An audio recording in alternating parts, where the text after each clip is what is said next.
গোপালগঞ্জের ঘটনায় অনেকে সহিংসতার কথা বলে, আমরা বলি সন্ত্রাসী হামলাকে সহিংসতা বলার অপসত্য অসত্য চেষ্টা আপনারা করবেন না। আমাদের লড়াই বাংলাদেশ 2.0, সেকেন্ড রিপাবলিক, দ্বিতীয় প্রজাতন্ত্র প্রতিষ্ঠার লড়াই। সেই নতুন বাংলাদেশ হবে ক্ষমতার ভারসাম্য, বিকেন্দ্রীকরণ এবং জবাবদিহিতার বাংলাদেশ। নতুন বাংলাদেশে আমরা লুটপাটের রাজনীতি দেখতে চাই না। বাংলাদেশের মানুষকে রাস্তাঘাট, ব্রিজ, কালভার্ট, বিল্ডিং দেখিয়ে এদেশের টাকা পয়সা বিদেশে পাচার করা হয়েছে। 10,000 টাকার প্রজেক্ট কোন ফাঁকে 50,000 হয়ে যায়, বাংলাদেশের মানুষ তার জবাব চায়। ভাইয়েরা আমার, আমরা নতুন যে বাংলাদেশ প্রতিষ্ঠা করতে চাই, সেই বাংলাদেশে যে কোনো উন্নয়ন প্রকল্প, যে কোনো ধরনের প্রজেক্ট, সেটা যত ছোট হোক আর বড় হোক, প্রত্যেকটা জায়গার প্রতিটি পয়সার হিসাব জনগণের কাছে খোলাসা করতে হবে। বাংলাদেশের মানুষকে দীর্ঘ সময় ধরে নাগরিক অধিকার, সেবা এবং মর্যাদা থেকে বঞ্চিত করা হয়েছে। বাংলাদেশের মানুষ থানায় গিয়ে হয়রানির শিকার হয়, পাসপোর্ট অফিসে হয়রানির শিকার হয়, সচিবালয়ে হয়রানির শিকার হয়, শিক্ষা সেবার জন্য বোর্ডে গেলে হয়রানির শিকার হয়। বাংলাদেশের মানুষ আইডি কার্ড পরিবর্তন করতে গেলেও হয়রানির শিকার হয়।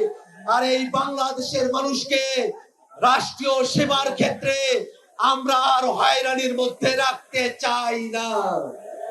বাংলাদেশের মানুষ থানায় গেলে, পাসপোর্ট অফিসে গেলে, শিক্ষা ভবনে গেলে, সচিবালয়ে গেলে, নির্বাচন কমিশনে গেলে, বাংলাদেশের প্রত্যেকটা সরকারি দপ্তরে গেলে বাংলাদেশের মানুষ মর্যাদা নিয়ে নাগরিক সেবা প্রাপ্ত হবে। এই নতুন বাংলাদেশ আমরা বিনির্মাণ করতে চাই। ভাইরা আমার, এই নতুন বাংলাদেশকে নিয়ে দেশি বিদেশি নানা ধরনের ষড়যন্ত্র চলছে। চট্টগ্রাম বিভাগ বাংলাদেশের মধ্যে সব থেকে বৈচিত্র্যপূর্ণ এলাকা।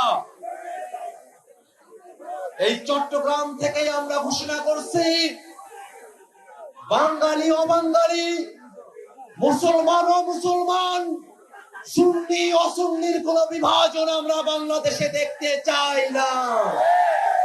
এই বাংলাদেশের প্রত্যেক মানুষ তাদের প্রত্যেকের মতাদর্শ, ধর্ম পালন করবে, রাষ্ট্রকে তার নিরাপত্তা প্রদান করতে হবে। চট্টগ্রামের মানুষ ধর্মপ্রাণ মানুষ, কিন্তু বিগত সময়ে ধর্ম পালনের কারণে চট্টগ্রামের মানুষের উপরে তারা নিপীড়ন করেছে, ধর্ম পালনের অধিকার দেয় নাই। সামনের বাংলাদেশে এই ধর্ম পালনের অধিকার যারা বঞ্চিত করে, তাদেরকে আমরা বাংলাদেশে স্থান দেব না।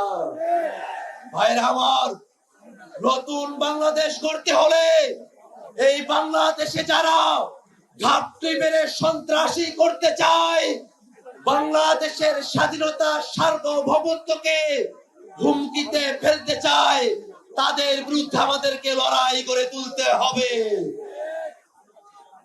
গোপালগঞ্জের ঘটনায় অনেকে সহিংসতার কথা বলে, আমরা বলি সন্ত্রাসী হামলাকে সহিংসতা বলার অপসত্য অসত্য চেষ্টা আপনারা করবেন না।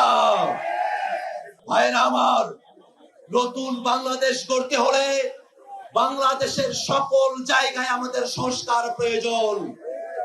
নীতির জায়গায় সংস্কার হবে, আর জনপ্রশাসনে যারা আছে, পুলিশে যারা আছে, তারা নীতির তোয়াক্কা না করে বাংলাদেশের মানুষের অধিকারগুলোকে তারা নস্যাৎ করবে, এই বাংলাদেশ আমরা চাই না।